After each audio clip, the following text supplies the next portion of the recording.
part of the news here is that there are no new taxes in this budget, but the real headline is how the government is going after wages and benefits within the public sector. If you work for the government in any capacity, if you're a doctor, a nurse, a teacher, the government says your union is welcome to come to the negotiating table, just don't expect any more money.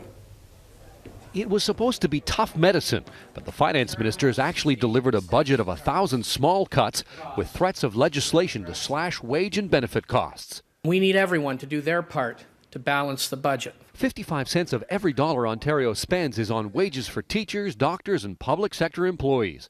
The government says it will continue to bargain with unions, but if they don't accept a wage freeze, the government will impose it. We will deal with our partners at the bargaining table before we take any of those steps, but we have to take those steps eventually if we can't resolve these things at the bargaining table in a timely fashion in order to achieve the goals, the numbers that we've laid out in the fiscal plan. Combined with proposals to limit government contributions to pensions, it all adds up to $4.9 billion in savings over the next 3 years.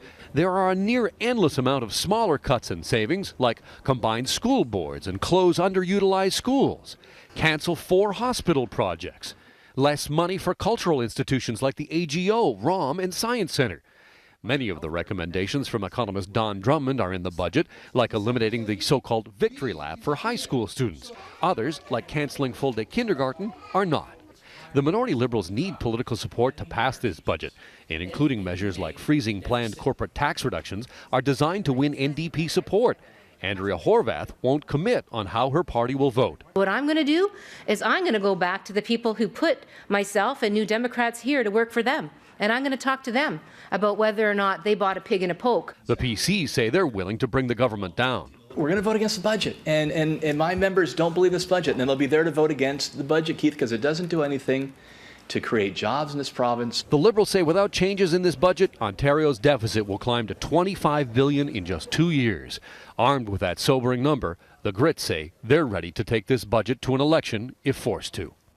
So will you be going back to the polls in the next couple of months? That really is up in the air tonight. It sort of depends on what the NDP is going to say. Really, they're sort of playing for time here in some ways, saying that they're going to consult with people, although exactly how they weren't entirely specific on or for how long. But pretty soon they're going to have to decide whether or not that they will prop up this government or bring it down and send us all back to the polls, Leslie.